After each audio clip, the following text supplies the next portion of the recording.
Amalawi anzanga, palibe munthu amene amafuna kunena kuti chitukuko chake chibwerere m'mbuyo. Ngakhale palibe munthu amene amafuna kunena kuti bizinesi yake isamasinthe. Zomwe zikuchitika m'Malawi muno zikuchita kuoneseratu kunena kuti Amalawi ife sitimaziwa chomwe ife tikuchitani kuti tikuchifuna.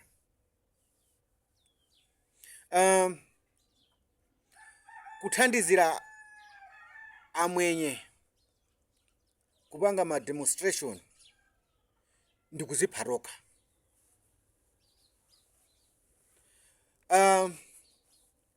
Zambiri zikusintha pa dziko pano.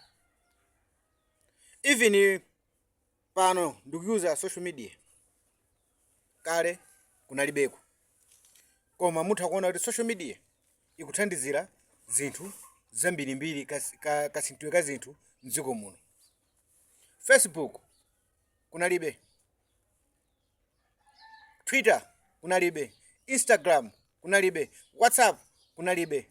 Zinthu zimenezi zachita kuyamba system kusintha. Ngakhale machitidwe a zinthu ndiwosiyana. Kale munthu umachita kulemba kalata kupita ku post office ndikutenga nthawi kuti kalata ija ikafike. Akuluakulu, tatiyeni tizipangani zinthu zopita kutsogolo ngati dziko. MRA kubweresa electronic invoice system ni njira ya makono yomwe ingathandizire kunena kuti ngati dziko lizipita mtsogolo.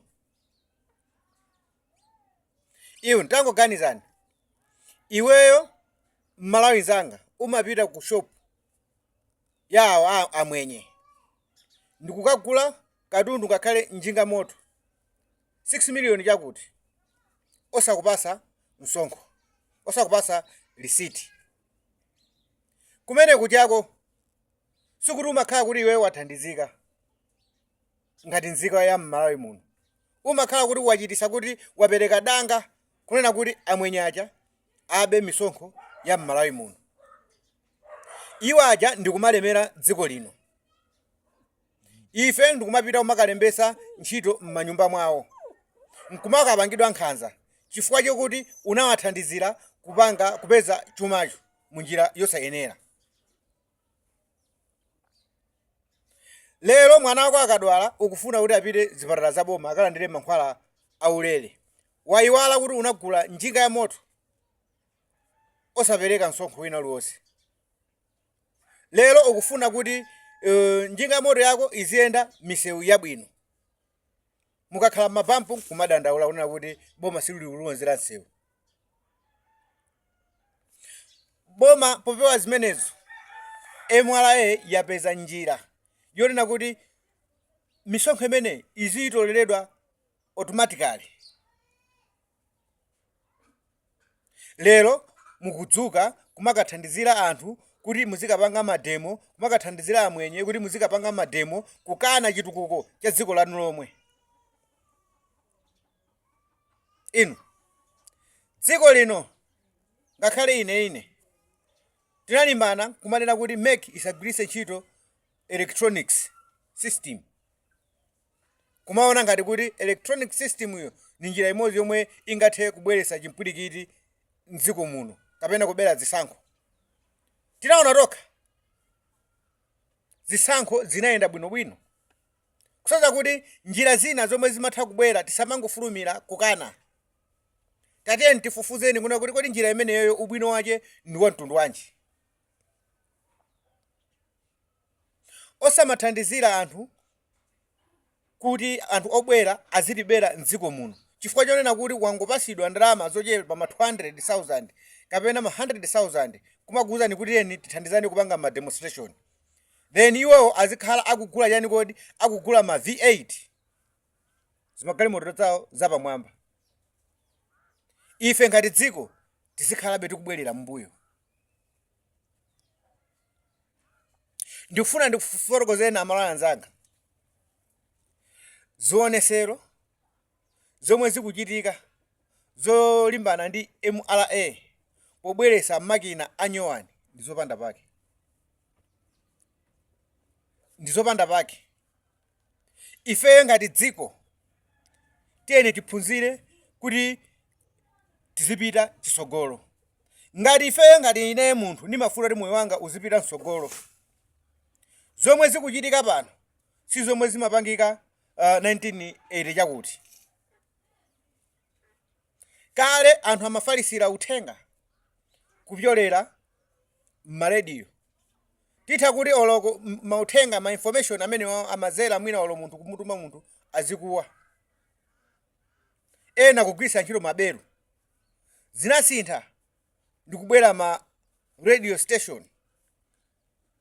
Zachoka pamene popo zinthu zikusinthabe pakana kwabwera makanema,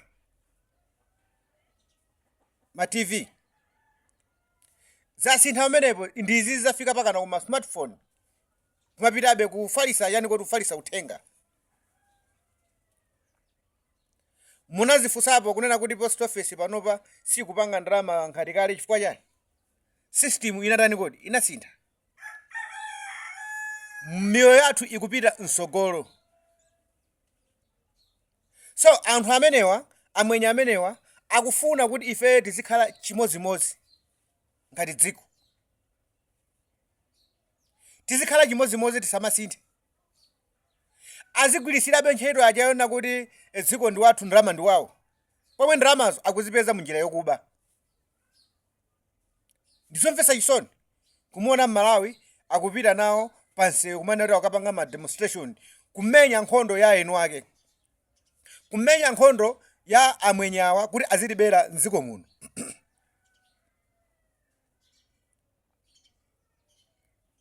Tateni timveseseni. Electronics invoice system ni makina amene akufuna kuthana ndi anthu amene ali ndi ukambelembere osafuna kudula msonkho mdziko muno. Mwezi zimenezi tipeza ndalama zokuti misewu yathuyi tikonzese, tipeza ndalama zokuti mankhwala mzipatala apezeke. Kukana zimenezizi ndi chimozimozi tikuzipatoka. Amalawi anzanga tiphunzire kukonda dziko lathu. Ngakhale ma network omwewa asintha ma system awo. Poyamba timagula ma units ochita kukantha. Nawo panopa tinasintha. Akambelembera amatha kupezeka kuti kumpeza agent ujayo. Mwina ndikumbera bunch yonse yachani kodi ya ma units ndikupita kumakagulisa. Mwa zimenezi anapanga avoid ngati zimenezi zizi kuthesa umbava umenewo. Anapanga kuti ma units tizingogula through Airtel Money. Iwo amadula pompo. Sitinabwera ukapanga mademo unena kuti chifukwa chani Airtel ikumagulisa ma units through Airtel Money ane ndikumatenga commission yawo pomwepo. Palibe. Koma MRA ifuna izipangabe system ngati yokhokhayo lero tikupita pansewu kuti zimenezo zikupondereza business m'Malawi. Iwe ukupanga business kuti upeze chani kuti upeze phindu. Ndiye kodi kufuna upeza phindu kusoza kuti ukufuna moyo wachani kodi moyo wabwino. Ndiye ife ngati dziko tizikhalabe kuti ndi moyo omwe uja. Ayi. Amalawi tiyeni tisintheni chani kodi kaganizidwe kathu. Tisinthe kaganizidwe kathu. Mwachidule ndikunena kuti ma demonstration kapena kutseka kwa ma shop amwenye ndi zinthu zomwe sizingathandize dziko lino. Choyambirira iwo azindikire kuti atibera nthawi yayitali nawo ndi nthawi yonena kuti Malawi anazindikira. Njira zamakono zokonzeza ndi dziko sitingalole anthu obwera kunena kuti alowere zimenezo kuti pakana atisongoneze. No, sitilola. MRA ndipo musasinthe ganizo lanu lopitirira kugwisa ntchito makina amenewa. Makina amenewa kwa Malawi weniweni akuziwa kuti ndi makina amene angathandize dziko lino kupita patsogolo. Kukonzera misewu, kugula mankhwala mzipatala. Palibe